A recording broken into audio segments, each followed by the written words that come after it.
All right, so my talk is kind of the complement of Nicola's. It's about what my takeaways from learning Haskell. So I've been doing this for about a year, and actually I started in April of 2016 programming in Haskell.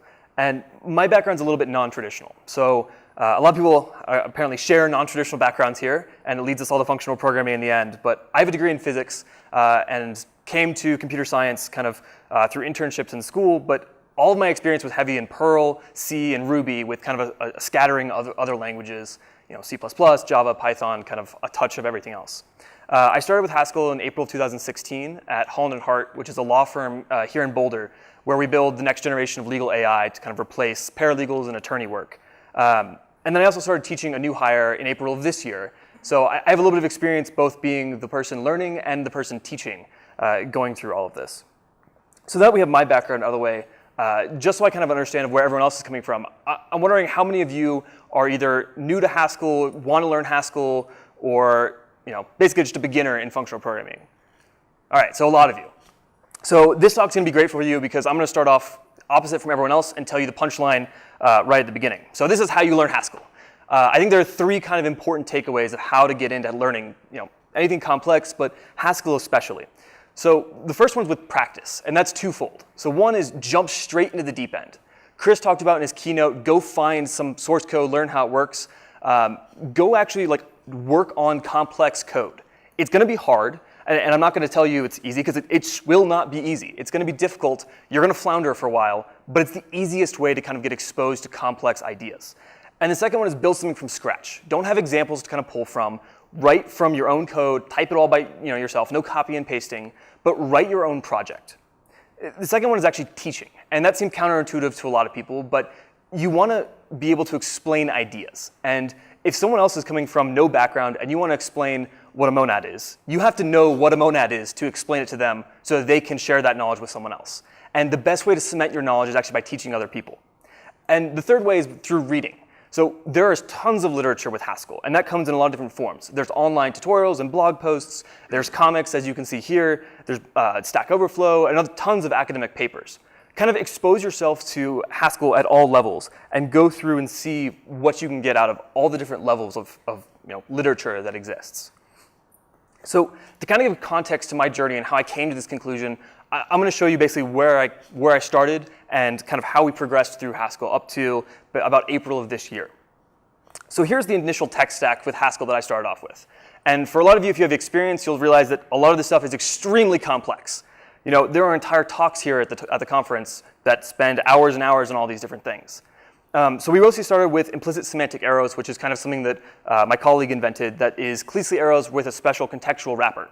Those ended up sucking, so we replaced them, but I'll talk about that a little bit later. We also had tons of template Haskell code, quasi-quoters with embedded DSLs, lenses and prisms at a more complex level, and as well as fixed recursion schemes, a lot of the standard libraries that can get a little bit more complex, like Hapstack, Conduit, Parsec, and ASON, and then monad transformers.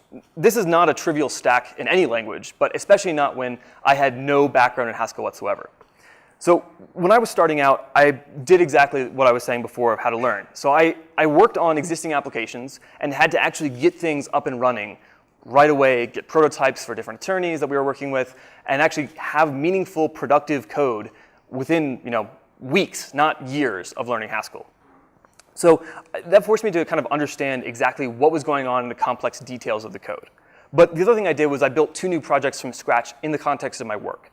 So I built an API translation layer between our Haskell code base and this archaic DMS that had, I had to reverse engineer a lot of their API. There's a lot of SOAP stuff that was happening and some REST, and it was a nightmare. But it gave me kind of experience with Haskell code points and writing something that didn't exist anywhere else. I had no examples to kind of copy and paste and work from. The second thing I did was I built a chatbot for a natural language interface with our database. And again, that was learn a lot about Haskell and how do types interact. What's the difference between string and text? Kind of things you have to deal with in learning Haskell. And one of the things that hurt me the most was kind of how do I do this the right way? What's the Haskell way to do things? And that kind of leads me to the first roadblock I want to talk about that I worked through, which was what's the Haskell way to do things versus kind of the Perl mantra that I was familiar with of Tim Toady. There's more than one way to do it. And that's kind of, especially from a Perl background, that's like, no one's going to critique you that you did it the wrong way. It works, it got the job done, move on with your life. But in Haskell, I mean, here's a quick example. 4 different ways to write a function that does some trivial mathematics of just take a number, add 3, multiply by 3, and perform integer division by 17. This is really simple code, but every single one of these versions of that works. Which way is the right way to do that? For beginners, it's hard because you think about there are correct ways to do it. And I see people talking about edit reduction or doing things in point-free style. What do those mean? Are they the same thing? You know, that's difficult for a lot of newcomers. And my kind of tip for that is don't care. Follow the Haskell mantra of if it compiles, it works. You know, go through this and say any one of these things is actually going to get the job done. It's going to do that trivial mathematics. Move on with your life. You know, when you come back to Haskell later on and you're going through code that you wrote, as I am kind of revisiting that archaic DMS translation layer, I am reworking that today, is, oh crap, I did that horribly. Let me make this a lot nicer. Let me kind of reduce the code into something that's a little bit easier to understand now that I know the language. The second roadblock I hit was recursion, which is entirely foreign for a lot of people. Now, there's recursion in imperative programming, obviously, but it's really different. You know, you go from talking about loops especially and kind of for loops and going through all the code, and now you have to think about everything as a fold or a map.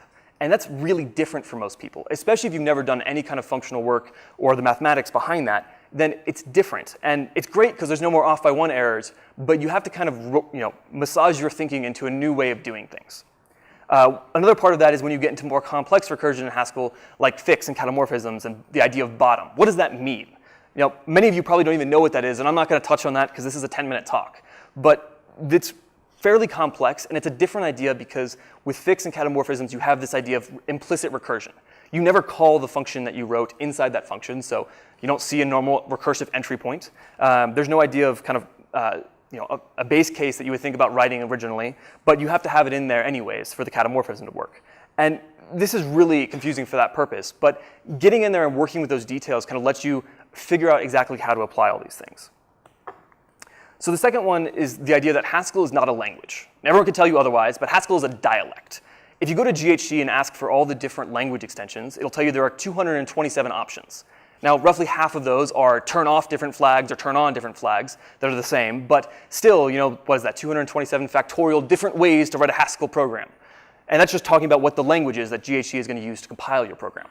And GHG is not smart enough to tell you in every single case, hey, you're talking the wrong dialect. You actually have to tell me, you know, you're using Scottish versus the actual English, or, you know, the King's English versus American English. No, it's Haskell kind of has to, you have to deal with all of those different factors. One of the ones that I came up with a lot was arrow syntax. Now, if you're not familiar with the arrow extension in Haskell, what it does is it enables you to use proc syntax that kind of lets you write imperative style, but inside of the arrow and kind of sequential operations. If you have normal arrows, you can use sequence from control.arrow to actually chain things together, and you don't need the arrow extension until you write the proc syntax. So I spent countless hours trying to figure out what the syntax error was, parse error on input right arrow. For that line right there, proc x right arrow do. Like, I spent several hours dealing with that kind of issue. And it's not really, there's not really a good solution other than you have to know. And the people that are teaching you have to know, hey, this is one of the things you're going to come up against, which is we use these language extensions. GHG is not going to tell you when you're wrong, so make sure you have them enabled. The second example is scope type variables, which is awesome and extremely powerful, but again, it's not really straightforward to know from what the error you're getting in GHG is to what you need to do to actually fix that problem. So after a while, we realized that our implicit semantic arrows in our architecture weren't really the right way to do it, so we switched to free arrows. And this kind of allowed us to write centralized algebras to encapsulate effects, and individual, what we call compilers, a lot of other people in free call it interpreters, that allow us to bake our effects into those programs. And you know, as a newcomer, I was working with these in GHCI, trying to figure out what's happening. And GHCI does the helpful thing of when you you finish an expression, it will call show on that expression for you. Well, when you have a free program, that's not really helpful. Here's a little trade secret of an actual program we write, or a snippet of it, that shows you exactly what a free arrow looks like. That's perfectly, you know, intuitive, right? Everyone knows what's happening, right? No, that's not easy. But it's something that you have to kind of be aware of as you're working through these kind of complex ideas. That there's something special about what you're doing and the work that, you know, we perform. And part of that is realizing that you have to call run arrow and unwrap kind of the monad stack so that you can actually run your free arrows. The other thing we do a lot more of now is type level programming, which is really difficult, and actually you have to go and deal with unifying effects and kind of fixing your error types to be the right thing. We use implicit parameters to kind of work through that whole process.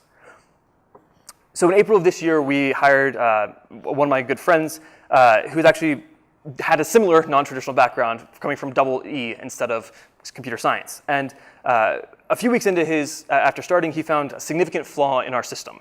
And I realized that I suddenly understood category theory, or at least I did until I went to David Spivak's talk this weekend, that we kind of were deriving a custom instance for applicative monoid. And it kind of just dawns on you that I understand what's going on here, especially enough to teach someone else what's happening. Within 2 weeks, our new hire was actually making significant progress in a centralized area of our complex code base, working with Parsec and getting meaningful work into production. And again, he kind of told me the same thing that I kind of agreed with from my own experience was the hardest part was learning type programming. And it's something he still works on today. How do I sync up the effects, pick the right compilers for those effects? And now he's going through the exact same process of building up his own servers to do complex work, but without really examples to work from and building it from scratch. So another fun comment with Haskell. I don't think this is really true anymore today, especially as we can look at the 400 attendees at LambdaConf. But if anyone has any questions, I'd be happy to answer them.